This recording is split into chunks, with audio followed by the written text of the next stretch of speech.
Tuhan bersamamu.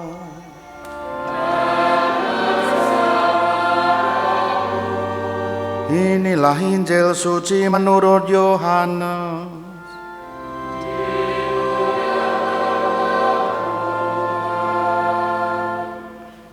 Dalam amanat perpisahannya, Yesus berkata kepada murid-muridnya, "Jika seorang mengasihi aku, ia akan menuruti firman-Ku. Bapa-Ku akan mengasihi dia, dan kami akan datang kepadanya dan diam bersama-sama dengan dia. Barang siapa tidak mengasihi aku, ia tidak menuruti firman-Ku. Dan firman yang kamu dengar itu bukanlah daripadaku, melainkan dari Bapa yang mengutus aku. Semuanya itu kukatakan kepadamu selagi aku berada bersama-sama dengan kamu. Tetapi penghibur, yaitu Roh Kudus, yang akan diutus oleh Bapa dalam namaku, dialah yang akan mengajarkan segala sesuatu kepadamu dan akan mengingatkan kamu akan semua yang telah kukatakan kepadamu. Damai sejahtera kutinggalkan bagimu. Damai sejahtera-Ku kuberikan kepadamu. Dan apa yang kuberikan tidak seperti yang diberikan oleh dunia kepadamu. Janganlah gelisah dan gentar hatimu. Kamu telah mendengar bahwa aku telah berkata kepadamu, aku pergi, tetapi aku datang kembali kepadamu. Sekiranya kamu mengasihi aku, kamu tentu akan bersukacita karena aku pergi kepada Bapa-Ku, sebab Bapa lebih besar daripada aku. Dan sekarang juga aku mengatakannya kepadamu sebelum hal itu terjadi, supaya apabila hal itu terjadi, kamu percaya." Demikianlah sabda Tuhan.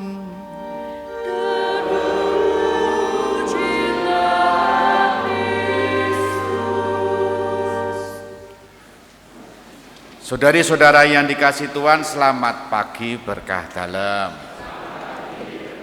Semoga semua sehat. Semoga semua rezekinya lancar. Sing ora banter jawabe seret. Bapak, Ibu, dan saudari-saudara, beberapa tahun yang lalu sebelum pandemi menerjang kita, ada tren yang marak ya. Ya tren itu ya marak ya.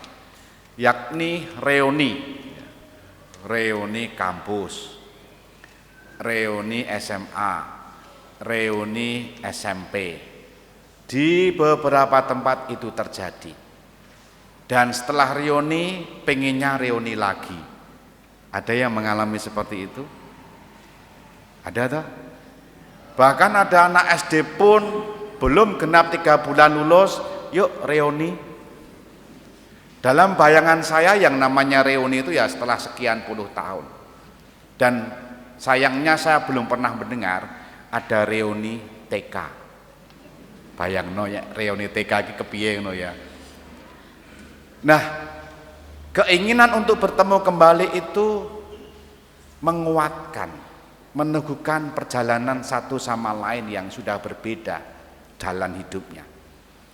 Dan kalau dirunut lagi sebelum perpisahan pada waktu itu barangkali ada rasa sumedot. Betul enggak? Kalau generasi sekarang itu sudah ada buku tahunan itu ya, dilihat wajah-wajahnya, lalu moto hidupnya, lalu kesan pesannya apa ditulis di buku itu. Anak sing jadul zaman biyen apa ya ono? Enggak ada tentunya. Nah, ketika waktu itu sebelum berpisah tentu saja mengalami rasa sumedot. Kuwi lagi konco, itu teman. Nah, kalau yang berpisah atau memisahkan diri dengan kita itu karena adalah orang-orang yang kita cintai. Misalnya suami, misalnya istri, misalnya orang tua, misalnya mertua, misalnya anak. Dan dilalah perginya itu selamanya alias RIP. tentu akan mengalami kesedihan yang luar biasa. Sumedon, betul nggak? Iya. Lalu berpikir, nek nusuk ben awake dhewe reoni karo sing wis sumare. Kapan kuwi? Ya kita nggak tahu. Tapi dalam keyakinan iman kita, kedepannya entah kapan kita semua akan disatukan kembali, reuni dengan saudara-saudara kita yang sudah dipanggil Tuhan bersama dengan Bapa. Hari ini kita mendengarkan kisah detik-detik perpisahan antara siapa? Bukan antara kita, tapi antara Yesus dan murid-muridnya. Maka Injil tadi mencatat demikian. Dalam amanat perpisahannya, kata pengantarnya kan itu kutipannya. Berarti Yesus akan pergi, akan meninggalkan para murid. Pertanyaannya, pergi kemana? Injil tadi menjawab, pergi ke bersatu dengan Bapaknya. Nah, apa yang kemudian dirasakan oleh para murid pada waktu itu? Situasi batin seperti apa yang dialami oleh para murid pada waktu itu? Yesus menangkap perasaan para murid. Maka Yesus memberikan pesan seperti ini dalam Injilnya. Janganlah gelisah dan gentar hatimu. Bapak Ibu saudara-saudara bisa membayangkan ketika para murid waktu itu akan ditinggalkan Yesus, mungkin kegelisahan dan kegentirannya adalah yang menemani kami siapa? Ketika kami ditinggalkan, apakah nasib kami akan sama? Dibunuh. Tetapi Yesus rupa-rupanya menguatkan mereka. Jangan khawatir, jangan gelisah dan jangan gentar. Dan Yesus pun menjanjikan apa yang namanya Roh Kudus. Roh Kudus, Roh Penolong akan menuntunmu kepada yang pernah kuajarkan, kebenaran itu. Maka merenungkan bacaan Injil hari ini kita semua diajak bermenung dengan pertanyaan seperti ini. Apakah dalam hidup kita pernah mengalami kegelisahan, kegentaran, ketakutan ketika kita ditinggalkan oleh orang-orang yang kita cintai? Pernah? Saya pernah berjumpa dengan salah satu umat, bukan salah satu, beberapa mungkin ya. Ketika ditinggalkan oleh pasangan hidupnya, kegelisahannya adalah sok sing ngancani aku sopo, gitu kan? Besok yang menemani anak-anak siapa, gitu kan?